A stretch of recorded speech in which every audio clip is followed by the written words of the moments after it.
এখানে আমি কিছু তথ্য লিখলাম 3, 4, 2, 5 এই তথ্যগুলো লিখলাম। এই তথ্যগুলোকে বলতেছি আমি অবিন্যস্ত তথ্য। অবিন্যস্ত কেন? এগুলো দেখো 2 এখানে আছে, 3 এখানে আছে, 4 এখানে আছে, 5, তাহলে এগুলো এলোমেলো অবস্থায় আছে, তাহলে এইগুলোকে বলবো হচ্ছে অবিন্যস্ত তথ্য বা তথ্য। তাহলে এইগুলোকে বলবো হচ্ছে অবিন্যস্ত। আর বিন্যস্ত কখন হবে? যখন এগুলো সাজানো থাকবে, যেমন 2, 3, 4, 5, তাহলে এইগুলোকে বলবো হচ্ছে বিন্যস্ত। ঠিক আছে? তাহলে যেগুলো সাজানো থাকবে সেগুলোকে বলবো হচ্ছে বিন্যস্ত, আর যেগুলো অগোছালো অসাজানো থাকবে সেগুলোকে বলবো হচ্ছে অবিন্যস্ত। তাহলে বিন্যস্ত গেল, অবিন্যস্ত গেল। এখন আমরা হচ্ছে ঊর্ধ্বক্রম আর একটা হচ্ছে অর্ধক্রম।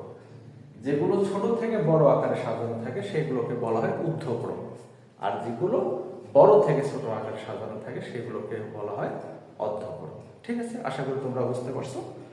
তাহলে আমরা এখন দেখো চলে আসবো পরিসর কিভাবে বাইর করা হয়। যদি আমরা সারণী তৈরি করতে চাই, তাহলে সারণী তৈরি করতে গেলে আমার লাগবে পরিসর, শ্রেণী সংখ্যা, তারপর আমরা সারণী তৈরি করতে পারবো। আচ্ছা দেখো, তাহলে পরিসর, এটা আমাদের একটা সূত্র বলতে পারো। পরিসর পরিসর সমান সমান লিখবো আমরা হচ্ছে বৃহত্তম সংখ্যা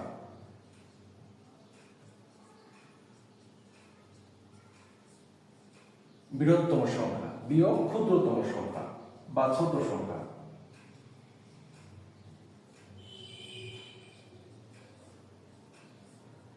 তার সাথে যদি আমি 1 যোগ করি তাহলে সেটাকে বলবো আমি হচ্ছে পরিসর। পরিসর কি? বড় সংখ্যাটা থেকে ছোট সংখ্যা বাদ দিলে তার সাথে 1 যোগ করলে যেটা পাওয়া যায় সেটাকে বলবো আমরা পরিসর। ঠিক আছে? আরেকটা দেখো শ্রেণী সংখ্যা।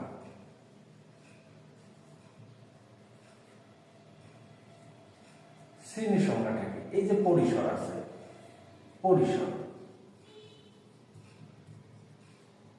পরিসর ভাগ হচ্ছে ব্যবধান।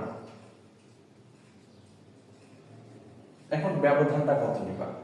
এই যে শ্রেণী সংখ্যাটা যখন আমরা সারণী তৈরি করব, সারণীতে ঘর কয়টা হবে এই ব্যবধানের উপর ডিপেন্ড করবে। যদি ব্যবধানটা বেশি হয় তাহলে ঘর সংখ্যা হবে কম, আর ব্যবধানটা যদি কম হয় ঘর সংখ্যা হবে বেশি। এটা স্টুডেন্ট নিজের উপর ডিপেন্ড করবে যে আমি ঘর কতগুলো তৈরি করব। যদি যে তথ্যটা দেওয়া থাকবে ওইটা বেশি ঘরের মধ্যে প্রেজেন্ট করাইতে চাই তাহলে ব্যবধান নিতে হবে কম, আর যদি মনে করি আমি কম ঘরের মধ্যে এইটাকে সীমাবদ্ধ রাখবো